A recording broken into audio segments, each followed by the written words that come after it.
glória de Deus. Isso tudo é amor, irmãos, porque Deus, Ele sabe trabalhar. Amém? Aleluias. Versículo 16, com toda a igreja, vai dizer assim, olha: pois dada a ordem com a voz do arcanjo e o ressoar da trombeta de Deus, o próprio Senhor descerá dos céus. Quem descerá dos céus, igreja? E os mortos em Cristo ressuscitarão primeiro. Podeis sentar em nome de Jesus. Vamos correr contra o relógio, sabendo que Deus é quem está no controle deste culto dessa noite. Irmão, Jesus é lindo, é fiel, é poderoso. Quero louvar a Deus pela vida do cantor Alan, da Sâmela. São pessoas maravilhosas, homem de Deus. Que Deus abençoe grandemente, seja amor no nosso coração há muito tempo, você sabe disso. Que Deus abençoe grandemente a cada um dos irmãos, meu esposo, que sempre me acompanha. Irmãos, Deus, Ele é fiel. Eu estive aqui no Projetando 3 noites e vi o quanto que Deus falou aos nossos corações. A mensagem do arrebatamento, para mim, pessoalmente, é a mensagem mais linda que a igreja, noiva do Cordeiro, ela deseja ouvir.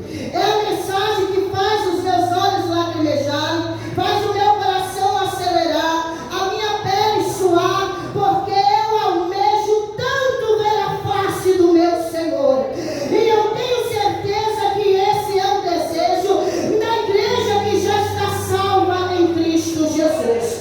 Aleluia! Esse texto de Tessalonicenses é um do texto mais citado sobre o arrebatamento. Por quê? Porque esta carta é a única carta que contém mais detalhes sobre o rapto da igreja.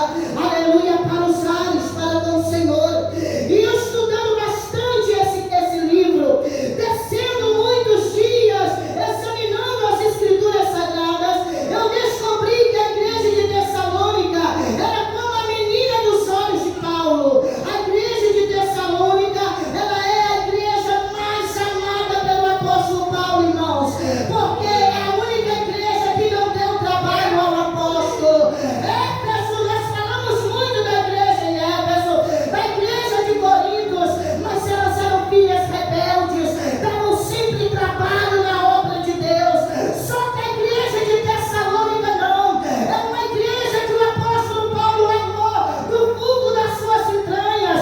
Ele vai começar a carta escrevendo o tamanho da satisfação que ele sente pelo selo que aquela igreja tem, aleluia, pela fé em Deus. Ele vai agradecer a Deus e dizer: olha, eu sempre estou orando para que vocês permaneçam nessa fé poderosa que vocês têm desde o início em que Cristo nos levou até vocês. Ele relata que não foi fácil chegar até lá. Ele relata que Satanás tentou impedir a chegada de Paulo e de Silas naquela cidade, até mesmo quando eles passaram, aleluia, em perigos, em apuros, quando foram presos, lançados dentro do cárcere, amarrados de pés e mãos, e Satanás tentando impedir o projeto que Deus tinha através do apóstolo Paulo na igreja de Tessalônica. É a igreja que frutificou, é a igreja que perseverava no amor, é a igreja, aleluia, que mantinha viva a esperança do retorno de Cristo. Aleluia! Essa igreja enquadrada em Apocalipse, ela é a Filadélfia de Cristo. A palavra do Senhor vai dizer que a igreja, aleluia, de Tessalônica, no capítulo 1, Paulo vai mencionar, no capítulo 2, verso 8, Paulo vai mencionar que a igreja de Tessalônica, ela não deixava a fé esmorecer dentro dela, ela não deixava a esperança se apagar, ela não abria mão de temer a Deus em todas as suas ações. Sabe por quê? Porque a esperança da igreja de Tessalônica é encontrar Jesus e vê-lo face a face nos últimos dias. Aleluia! Gente, vai conservar o temor.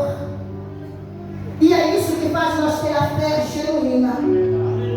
Porque fé todos têm, mas genuína é só quando nós estamos guardando e conservando o temor, aleluia, a pessoa de Cristo. O que é temor a Deus?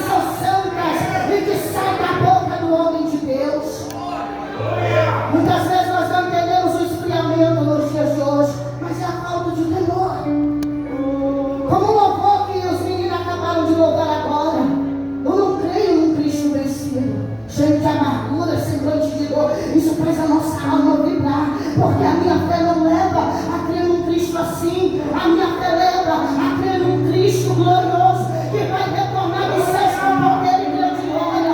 Irmãos, aleluia, os anos se passaram, Paulo teve que largar a igreja de Tessalônica para abrir outras congregações, mas o amor de Paulo por ela era constantemente. A saudade apertou no coração do apóstolo. Ele tinha saudade da igreja de Tessalônica, como um pai que ama o filho, tem saudade do seu filho querido que está tão longe. Conserva as lembranças de quando o seu filho começou a dar os primeiros passos. Conserva as lembranças de quando o seu filho começou pela primeira vez a chamar papai e mamãe. O apóstolo, ele sentiu saudade da igreja de Tessalônica. Aleluia. Ali o apóstolo Paulo, ele via Cristo refletido na igreja. E Paulo vai dizer, aleluia, no capítulo 2, verso 18, que por várias vezes ele tentou ir lá, retornar para ver os irmãos, mas ele disse que foi impedido. Às vezes ele marcava a viagem e Satanás se punhava à frente e dizia: você não vai, colocava impedimento, prendia o apóstolo não conseguia mais retornar em Tessalônica, mas a sabedoria do apóstolo, aleluia, fez com que ele mandasse Timóteo até lá, vai atrás de notícias da igreja amada. Paulo amava a igreja de Tessalônica por um motivo, porque ela tinha a mesma esperança que ele tinha, do retorno de Cristo a qualquer momento, do retorno do Senhor. O maior desejo do apóstolo e o maior desejo da igreja era o arrebatamento do Senhor em seus dias. No capítulo 1, verso 9, ele vai mencionar que em breve a igreja de Tessalônica passará a conhecer o Senhor da glória.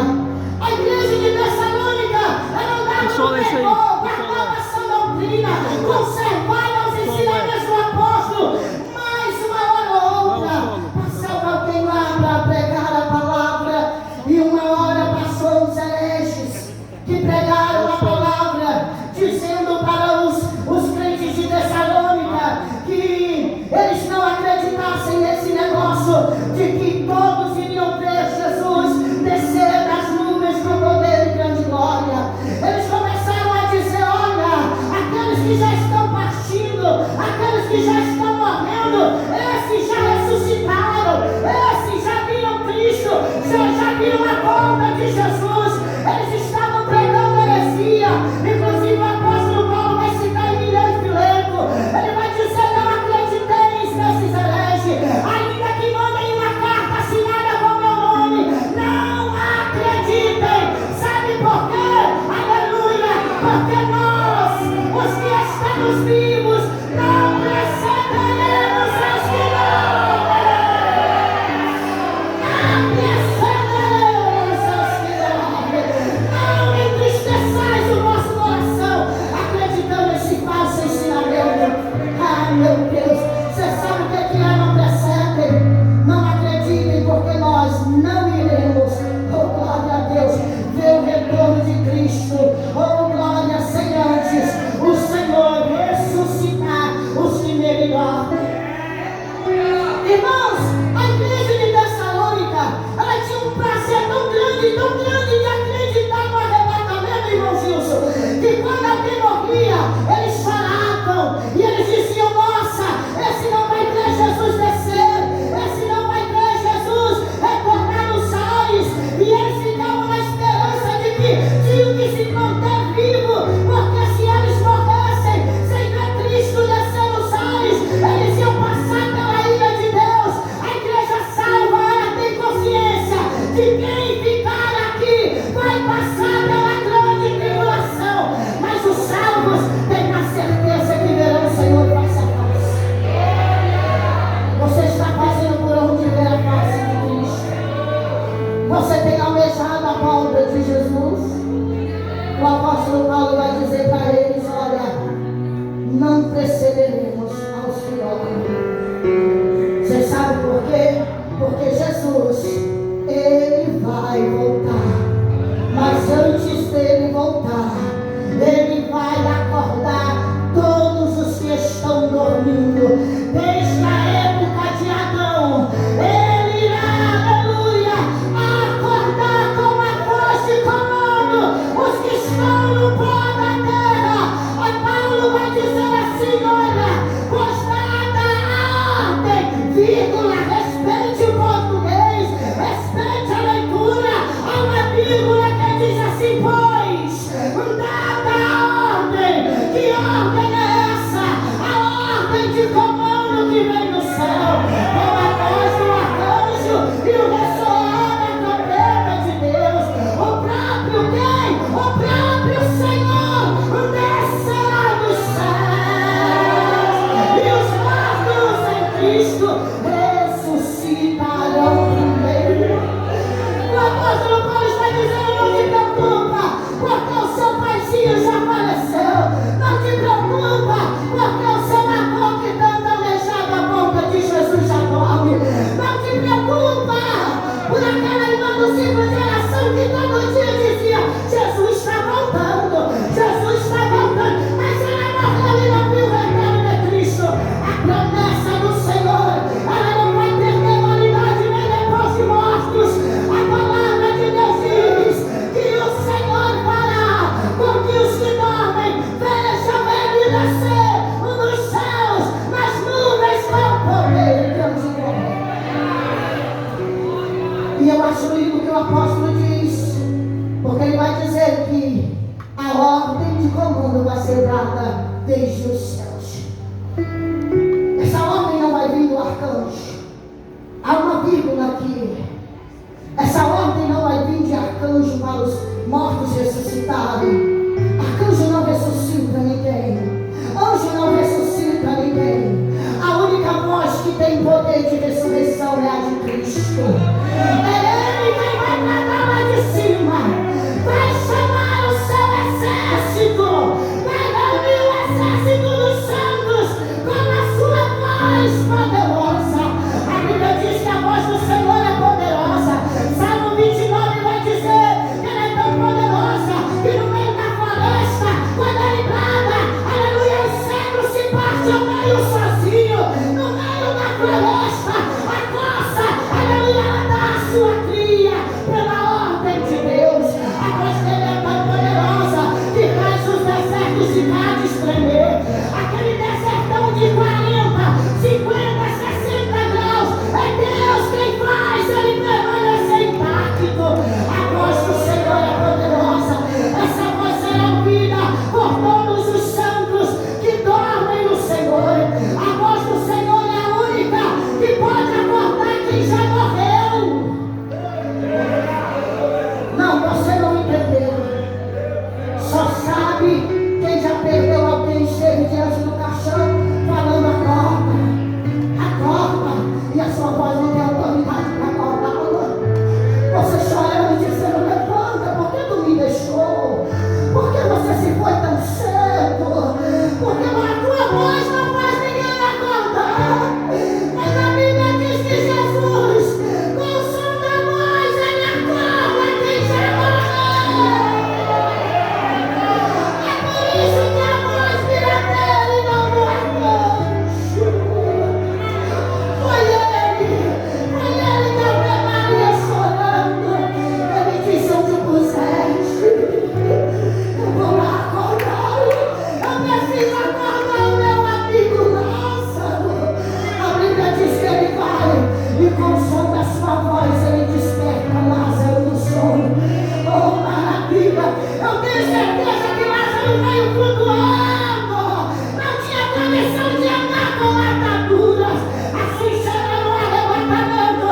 Quando ele acordar os que já morreram, eles vão flutuar até os ares ao encontro do Senhor. A voz do Senhor vai acordar quem já morreu. A voz do Senhor vai acordar o teu pai. A voz do Senhor vai acordar a tua mãe. A voz do Senhor, a voz do Senhor vai acordar. Às vezes você olha no caixão e vê tão geladinho, tão duro, e você diz: meu Deus, eu não estou acreditando que fulano morreu.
que o ressoar da trombeta de Deus nos leva. O ressoar. Gente, você sabe o que é o ressoar na trombeta de Deus? Aleluia. Ele está dizendo que será um barulho tão imenso que nós, os salvos, aleluia, sentiremos um gozo tão inexplicável, mas tão grande que se nós estivéssemos nesse corpo físico explodiríamos.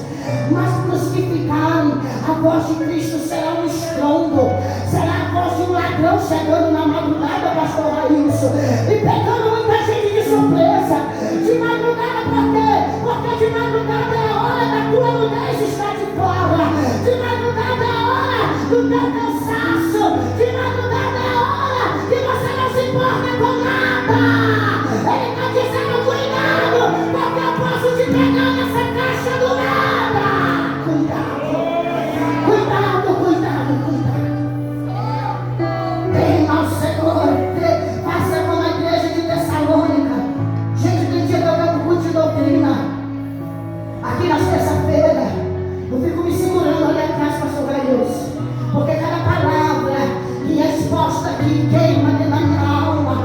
Às vezes a lágrima fica caindo ali no cantinho do olho, e eu fico com vontade de dar glória, porque eu sinto temor a ouvir a palavra de Deus. Não é mais uma pregação, não é mais um louvor, é a pregação, é o louvor.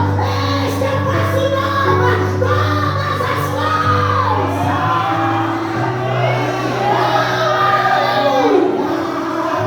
Nós precisamos da expressão do Espírito Santo.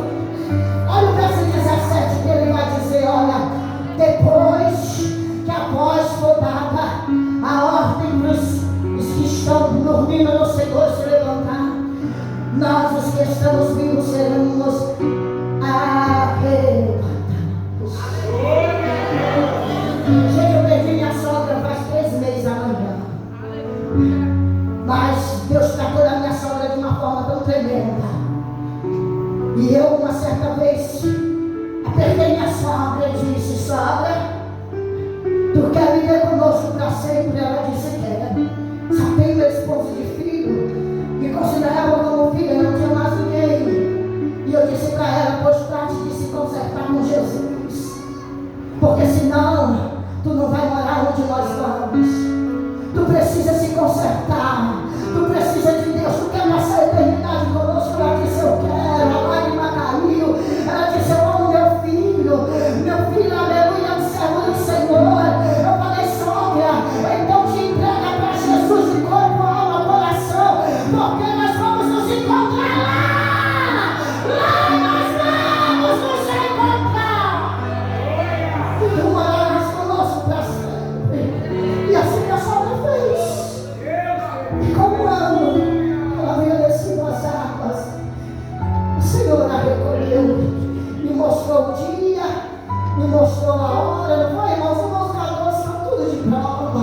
Ela sentadinha no banco na igreja. Falei: irmãos, vamos apressar a obra, a construção aqui, porque o Senhor falou que a casa vai entrar em luto no final do mês.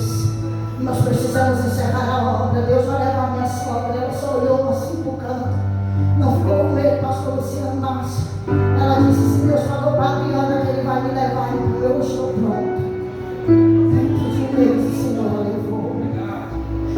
Irmão, Jesus ainda é o Messias. Acha que Ele não está aqui? Ele está aqui. Ele está transitando no meio da igreja, querendo curar você, querendo renovar o teu coração, dizendo para você: tu é meu filho, eu não te esqueci. Sai da caixa do nada, porque eu tenho tudo para você. Aleluia! O verso 17 está terminando. O verso 17 vai dizer que nós, olha, o que estivermos vivos, seremos arrebatados com eles, não com ele, com eles nas nuvens. Para o encontro do Senhor nos ares. Gente, se você estudar a Bíblia, você vai entender que há um código dessa palavra nuvens. Há um código de Deus muito lindo aqui. Essa nuvem não é a nuvem branca que nós vemos todo dia. Não. Essa nuvem que você vê todo dia é poeira.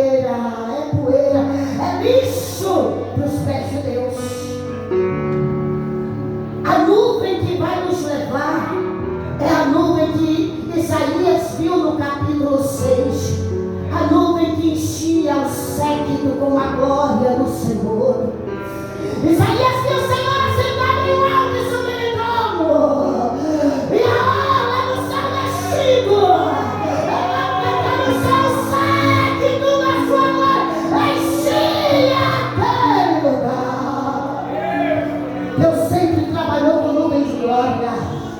Essa nuvem que vai nos levar, irmãos, é a nuvem que habita no trono de Deus. Veja que em Atos capítulo 1, verso 9, Jesus foi em volta de uma nuvem, ele subiu. Não foi os anjos que vieram pegar na mão de Jesus e levar até os ares. Os anjos ficaram embaixo. Quem levou Jesus foi a nuvem. E os anjos deram um código de si dizendo: olha, do mesmo jeito que viste subir nas nuvens, ele descerá.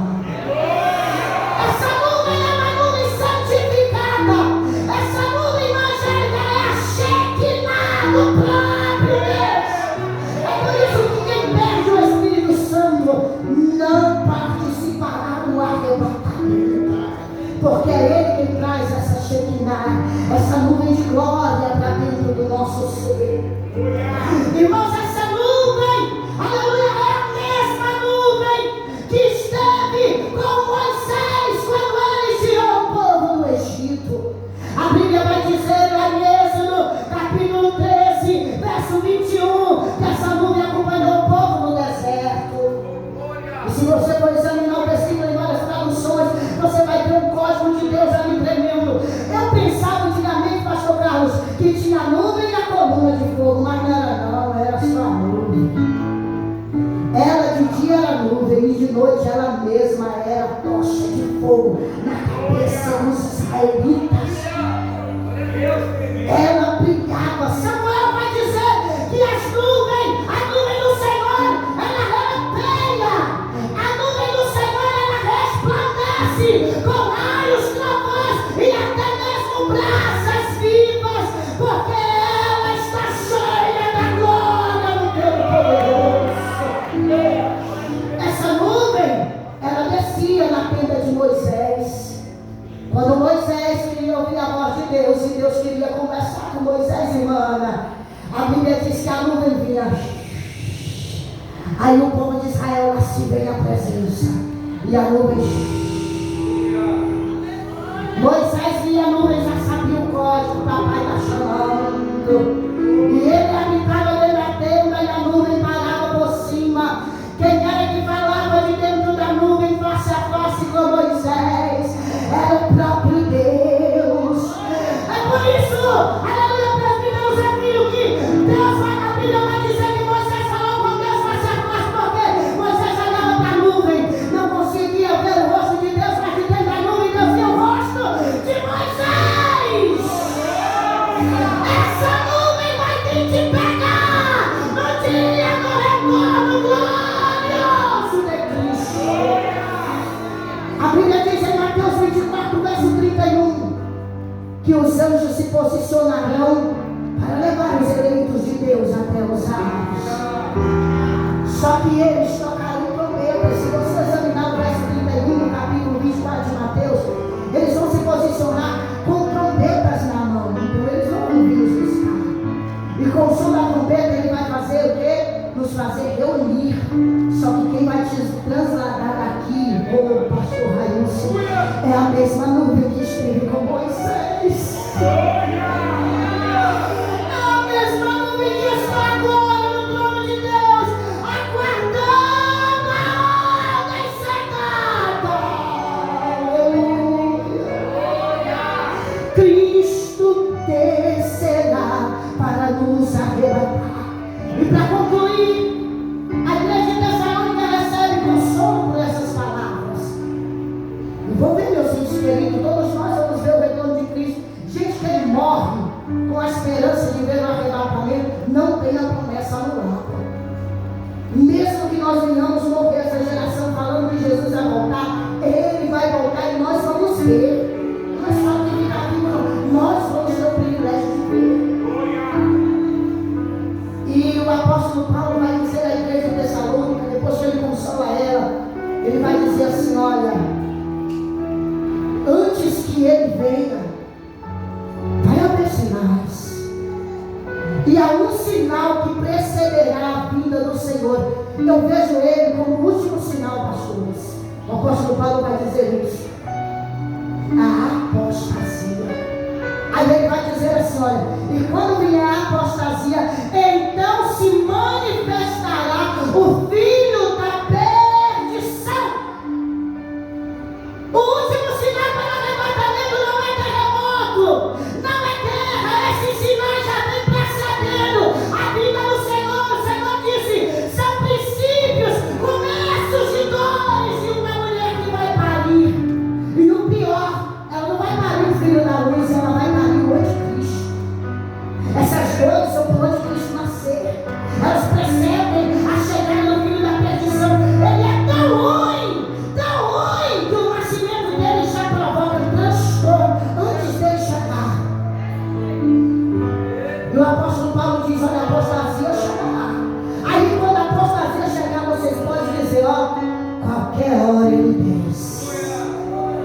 Você pode dizer isso porque nós estamos vivendo a apostasia.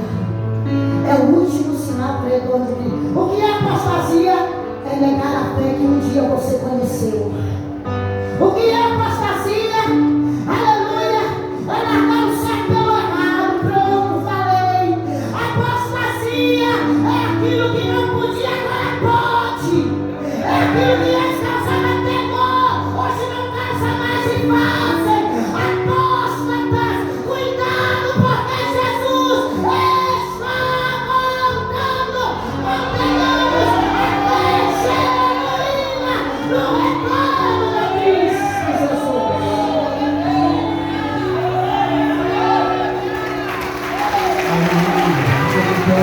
Fica de pé para adorar ao Senhor. Aleluia. Aleluia. Glória ao Senhor nessa noite. Oh Espírito Santo de Deus. Diante dessa mensagem, queremos saber se tem alguém para Jesus.